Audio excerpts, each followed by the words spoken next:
नमस्कार, मैं नुपुर जारोली जैन आप सभी दर्शकों का अन्नदाता कार्यक्रम में स्वागत करती हूं। किसान हमारे देश के अन्नदाता हैं और वे ही हमारे देश के भाग्य विधाता हैं। ऐसे ही भारतीय किसानों को खेतीबाड़ी से जुड़ी बहुत सारी नई लाभकारी जानकारियां देने के लिए हर रोज सुबह हम आपके साथ में आते हैं। तो चलिए कार्यक्रम शुरू करने से पहले देखते हैं क्या है आज के अन्नदाता में। हमारे प्रदेश के कई किसान बीज उत्पादन करके अच्छी आय कमाते हैं, तो जो किसान अच्छी गुणवत्ता युक्त के बीजों का उत्पादन करना चाहते हैं उनको बीज उत्पादन के लिए फसलों की बुआई से लेकर के कटाई गहाई तक सभी बातों को ध्यान में रखना जरूरी है।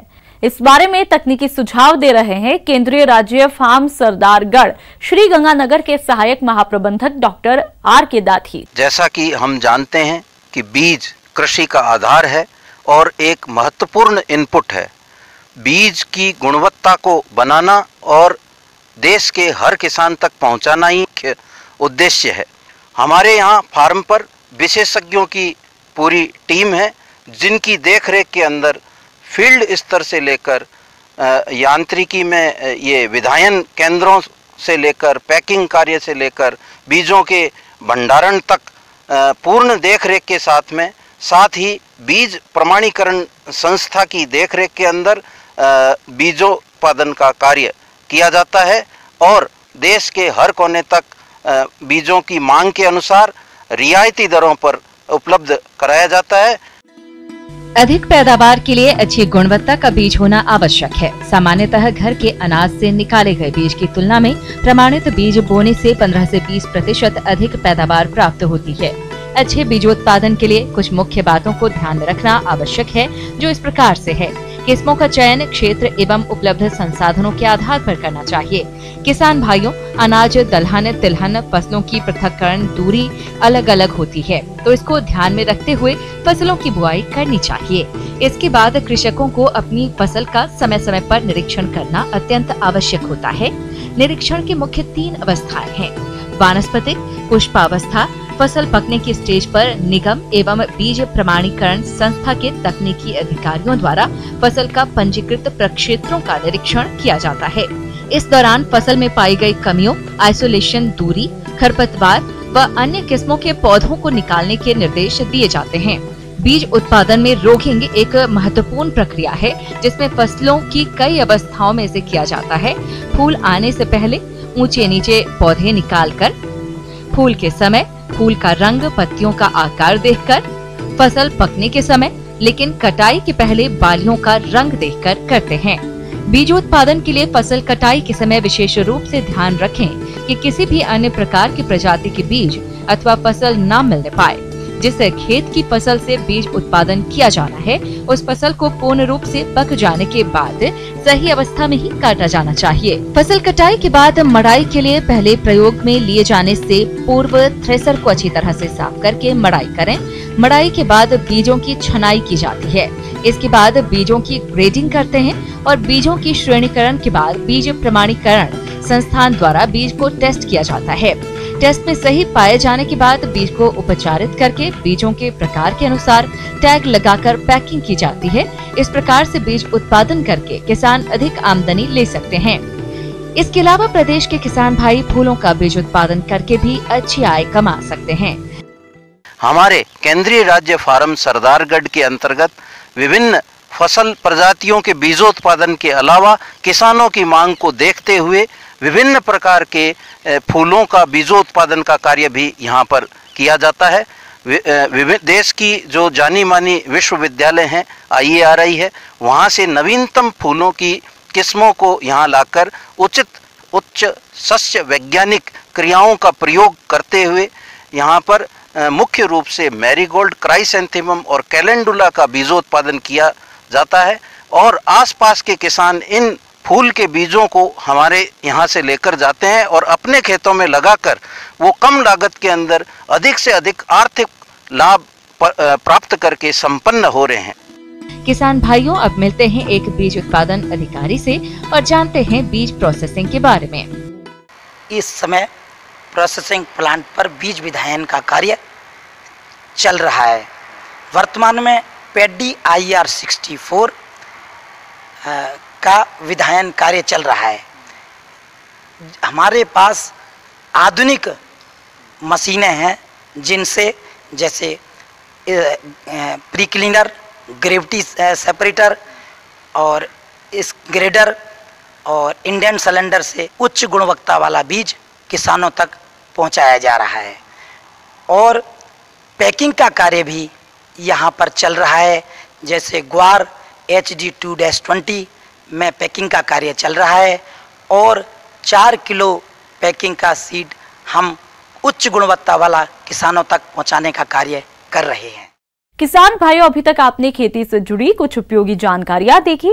अब लेते हैं एक छोटा सा ब्रेक, जल्द ही लौटेंगे और कार्यक्रम में आगे भी है खेतीबाड़ी से जुड़ी बहुत सारी महत्वपूर्ण जानकारियां, तो बने रहिए हमारे साथ।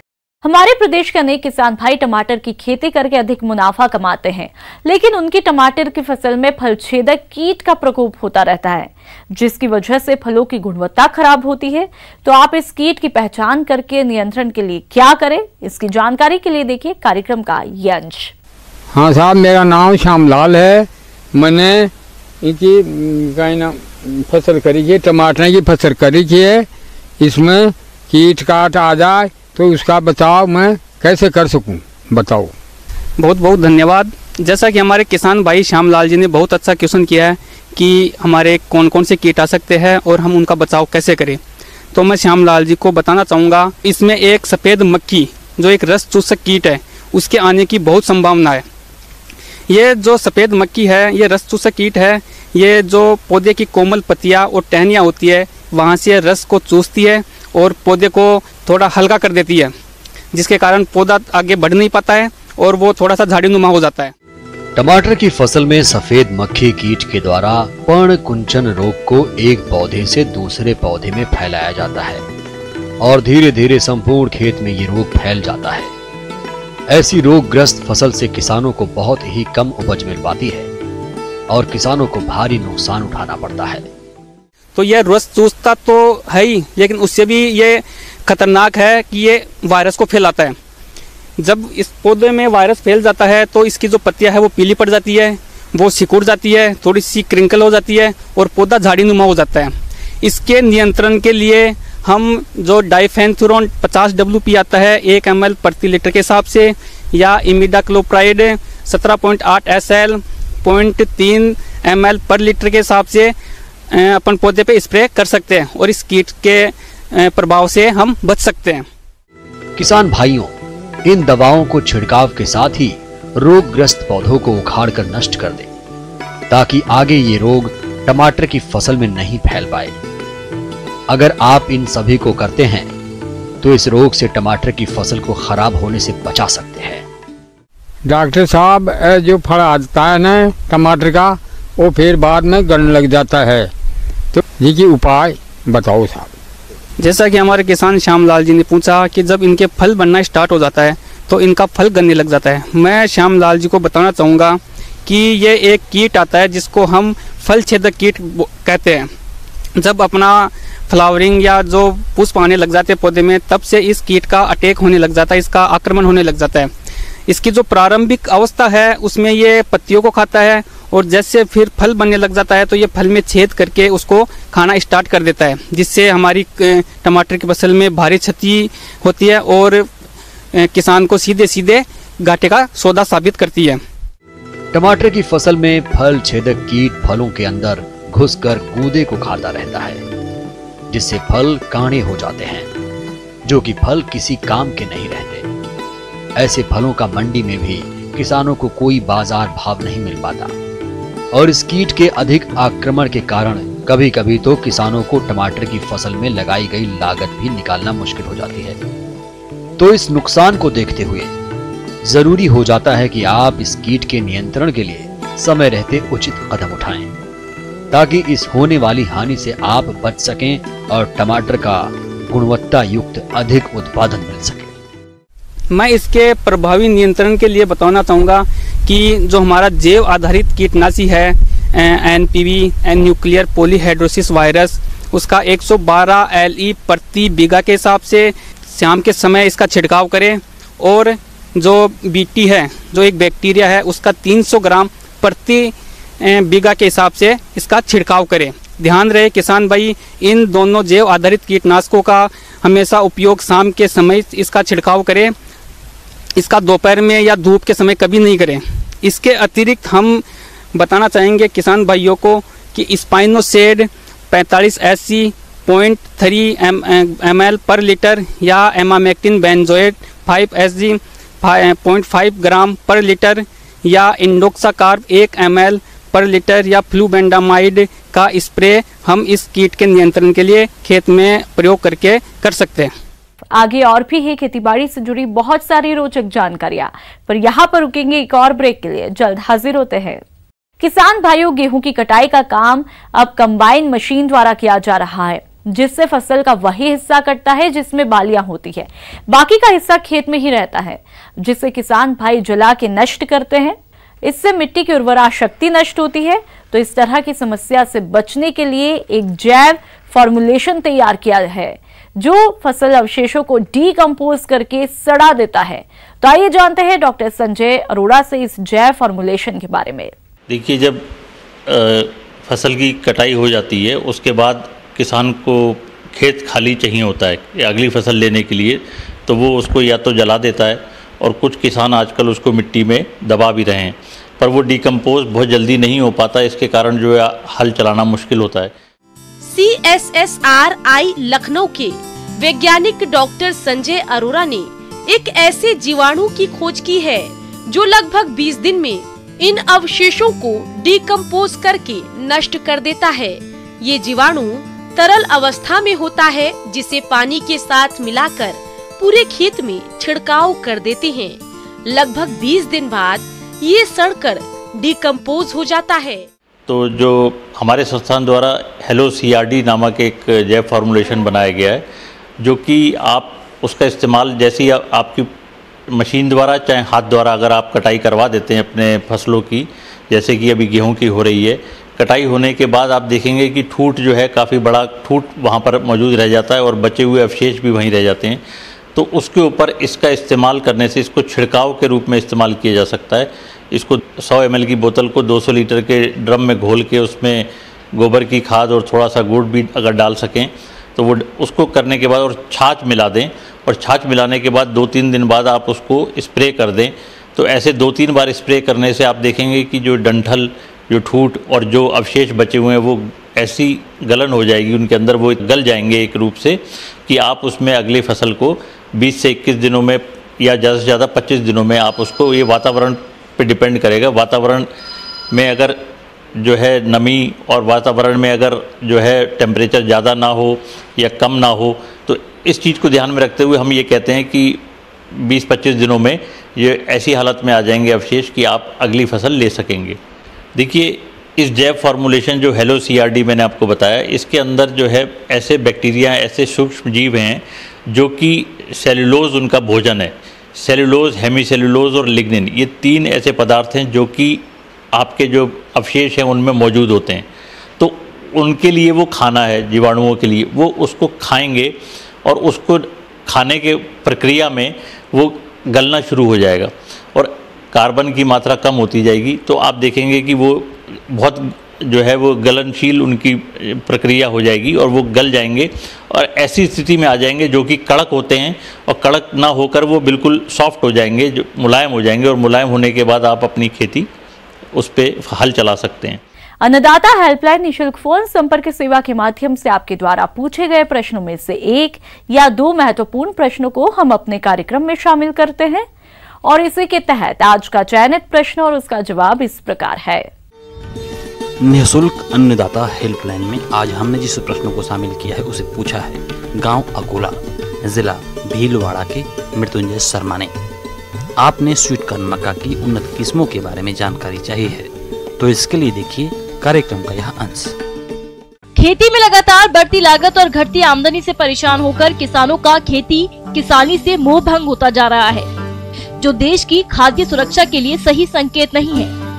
ऐसे में यदि किसान भाई स्वीट कॉर्न मक्के की खेती करें तो वे कम समय और कम खर्चे में अधिक उपज और आमदनी ले सकते हैं। स्वीट कॉर्न, जिसके नाम से ही आप पहचान सकते हैं कि ये भुट्टा सामान्य मक्का की तुलना में अधिक मीठा और स्वादिष्ट होता है, जिसे लोगों द्वारा ज्यादा पसंद किया जाता है। इससे अनेक प्रकार के व्यंजन भी तैयार किए जाते हैं। इसकी अंतर्राष्ट्रीय बाजार में अधिक मांग होने के कारण इसे पैकिंग करके निर्यात भी किया जाता है। इस मक्का को दूधिया अवस्था में तोड़कर उपयोग में लाया जाता है। स्वीट कॉर्न मक्का में लगभग सभी पोषक तत्व उपलब्ध रहने के कारण ये स्वास्थ्य के लिए फायदेमंद माने जाता है। किसान भाइयों, इसकी खेती दिसंबर और जनवरी माह को छोड़कर वर्ष भर की जा सकती है, लेकिन ध्यान रहे कि इसकी बुआई के समय धूप अच्छी खिली हो। किसान भाइयों, इसकी खेती के लिए अच्छे जल निकासी वाली दोमट मिट्टी, जिसमें जैविक पदार्थ अधिकांश मात्रा में हो, अच्छी होती है। खेत की तैयारी के समय एक जुताई मिट्टी पलटने वाले हल से और 2 जुताइयां देशी हल या कल्टीवेटर से करके पाटा लगाकर खेत को भुरभुरा और समतल कर लेना चाहिए। अब बात आती है पोषक तत्व प्रबंधन की।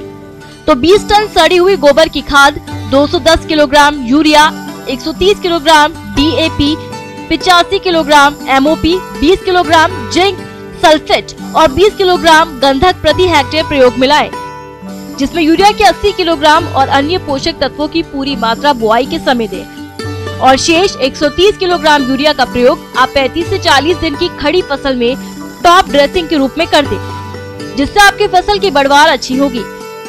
किसान भाइयों, स्वीट कॉर्न की खेती के लिए आप इसकी उन्नत प्रजाति Madhuri, Priya, Almora sweet corn, orange sweet corn आदि का चयन करें, जिनकी औसत उपज क्षमता 80,000 भुट्टे प्रति हेक्टेयर है। जहां तक बीज दर की बात है तो इसकी प्रजातियों का 15 से 20 किलोग्राम बीज प्रति हेक्टेयर आवश्यकता पड़ती है। किसान भाइयों, बीजों को हमेशा किसी प्रमाणित संस्था से ही खरीदें। बुआई से पहले 2 ग्राम कार्बेंडाजिम से प्रति किलोग्राम बीजों को उपचारित कर लें। उसके बाद ही बीजों की बुआई करें। बीजों की बुआई कतारों में करें, जिसमें कतार से कतार 75 सेंटीमीटर और पौध से पौध 25 सेंटीमीटर की दूरी रखते हुए सीड ड्रिल की सहायता से बीजों की बुआई करें। स्वीट कॉर्न फसल को खरपतवारों से बचाने के लिए एट्राजिन 50 WP की 1.5 किलो मात्रा का प्रति हेक्टेयर की दर से बुआई के 2 दिनों के अंदर स्प्रे करें, जिससे खरपतवारों का जमाव नहीं होगा। किसान भाइयों, जहां तक इसकी खेती में आय व्यय की बात है तो प्रति हेक्टेयर एरिया में लगभग 80,000 भुट्टों का उत्पादन होता है और प्रति भुट्टा बाजार में औसतन 5 रुपए की दर से बिकता है। इस तरह कुल आमदनी औसतन 4 लाख रुपए होती है, जिसमें कुल लागत लगभग 40,000 रुपए आती है। तो इस तरह से किसान भाइयों को शुद्ध लाभ 3,60,000 रुपए तक मिल सकते हैं, जो कि अन्य फसलों की तुलना में कम समय में अच्छी आय है। आइए अब एक नजर डालते हैं राज्य की कुछ चुनी हुई मंडियों के प्रमुख फसलों के बाजार भाव पर।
तो अब आइए देखते हैं कल दिखाए जाने वाले कार्यक्रम की मुख्य झलकियां।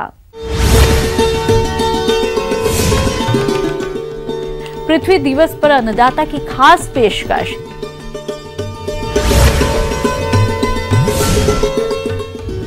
मिर्च की फसल में आने वाली समस्याएं और इनका समाधान। किसान भाइयों, अन्नदाता आपकी सेवा के लिए संकल्पित है। कृषि संबंधित समस्या और सुझावों के लिए आप हमें इस पते पर भी संपर्क कर सकते हैं। प्रोड्यूसर अन्नदाता news 18 Rajasthan, Ramoji film city Hyderabad 501512। साथ ही आप हमें ईमेल भी कर सकते हैं। हमारा ईमेल है p18 अन्नदाता राजस्थान @NW18.com। इसके अतिरिक्त आप हमें निःशुल्क हेल्पलाइन नंबर 18004192 पर सोमवार से शनिवार सुबह 10 से शाम 4 बजे के बीच संपर्क कर सकते हैं। किसान भाई, अब समय हो रहा है आपसे विदा लेने का, तो हमारी अन्नदाता टीम को दीजिए इजाजत। कल फिर आपसे मुलाकात होगी कृषि संबंधित कुछ और महत्वपूर्ण जानकारियों के साथ। नमस्कार।